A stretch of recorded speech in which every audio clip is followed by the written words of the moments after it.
Okay, so we are multiplying matrices. We're on example 3C, and we want to see if we can multiply matrix F times matrix B. Well, matrix F is a 2 by 2, and matrix B is also a 2 by 2. So because those inside dimensions match, that tell us we can multiply, and then our outside dimensions tell us the size of our new matrix. So this will give us a 2 by 2 matrix. So again, your matrix on the left goes in the bottom left corner.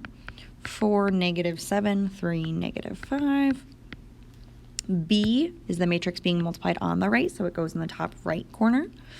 2, -6, 1, -3.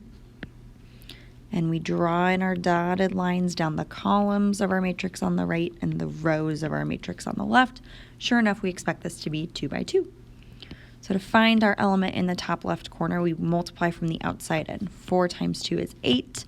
-7 times 1 is -7. And we add them. So 8 plus a -7 is a 1.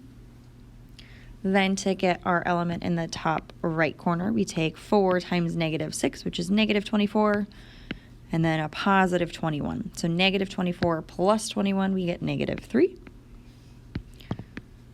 Bottom left, we take 3 times 2, which is 6, plus a -5, which is a 1. And lastly, we take 3 times -6, which is -18, and -5 and -3 would give us, multiply to give us a positive 15. So -18 plus 15 gives us a -3. There is our resulting matrix. You will have example D for homework. So now in example 4, we are going to set up 2 matrices to organize the data they give us, and then multiply the matrices to find the total cost of equipment for each team. So it looks like the info they gave us related to cost of equipment. So cost of bats for the women's team. Oh no, that's a lie. They didn't give us the cost, but then they give it to us in words down below. So that's what this is. But then the info that they gave us kind of already organized was related to the number of bats, number of baseballs, number of gloves, or softballs, I guess. So we want to set up our matrices, and then we eventually want to multiply them to find the total cost of equipment for each team. So this is one of the ones where we kind of have to plan ahead. So if we want to end up where this is the cost of the women's team and this is the cost of the men's team, well, we want to take our number of items that we had to buy for the women's team and the men's team and multiply by the cost of each of those items. So if we know that the women's team had to buy bats, balls, and gloves, and the men's team had to buy bats, balls, and gloves, then we want our top element when we end up multiplying to be our bats. The cost of each bat, the cost of each ball, and the cost of each glove. And sure enough, that kind of sets us up. Okay, sorry about the glitch. So that sets us up so that we have a 2 by 1 matrix. Well, if we want to end with a 2 by 1, the way that we have these set up, it kind of looks like we go 2 by 3, and we're going to multiply by this cost matrix is going to be a 3 by 1. And so sure enough, your inside numbers match. Your new matrix will be 2 by 1. Now on the quiz, I will make it so that you don't end up having to kind of flip the matrix that we're using to represent our numbers, right? Because notice that if we just kind of made this a matrix, it looks like it's 3 by 2. So we have to kind of maneuver things and move things around. I will make a problem on the quiz where you don't have to do that. So in example 5, which is the one you're doing for homework, you won't have to do that. We can still organize our data though. So how many bats did we need for the women's team? We needed 12. How many bats do we need for the men's? 15. And then balls for the women's team, 45. Softballs.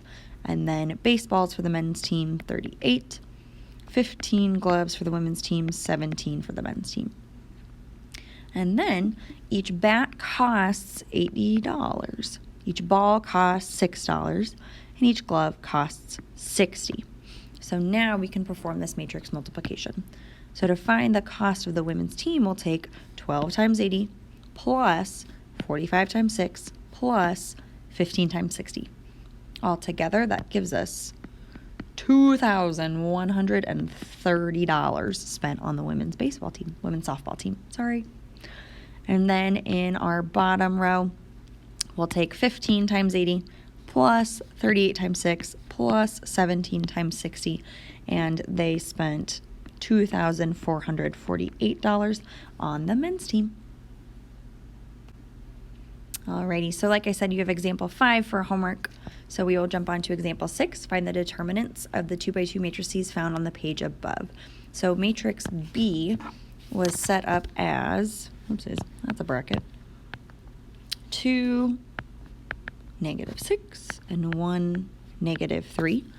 So if I am asked to find the determinant, we can either say, oh yeah, I want the determinant of this guy, or we can just set it up and put it in quote unquote absolute values, right? Remember, it's not actually absolute value bars, but that's all we know them as. And we find our determinant from there. We know to find our determinant because of those quote unquote absolute value bars. So remember to multiply your main diagonal first. So 2 times -3 gives us -6. We always subtract in between. And then 1 times -6, we get -6 as well. So we're taking -6 minus a -6. Our determinant is 0. You'll find the determinant of matrix F for homework. Then example 7, we want the determinants of the 3x3 matrices found on the page above.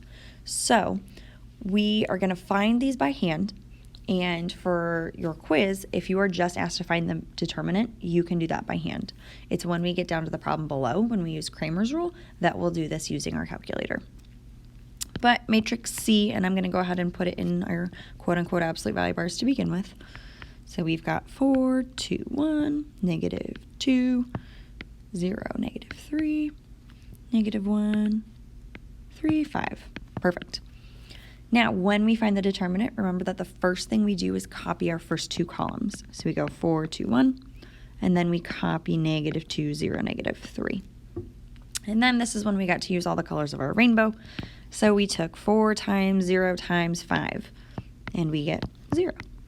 Plus, we always add our diagonals that are going the same direction. -2 times 3 times 1 to get -6. Plus -1 times 2 times -3 is a +6 this time. Minus, we always subtract going the opposite direction. So 1 times 0 times -1 is 0. Plus -3 times 3 times 4. -9 times 4 is -36. And then 5 times 2 times -2, -20. So plus -20. And we just start to simplify. So 0 plus a -6 plus a +6, those become 0. Minus -36 minus 20 plus -20, -56. So 0 minus -56, we get a +56 for our determinant for example 7a. You will find the determinant of matrix E for homework. Now, the reason that we get to use determinants and why we care about determinants is so that we can solve using Cramer's rule. So we are going to do that here in a moment.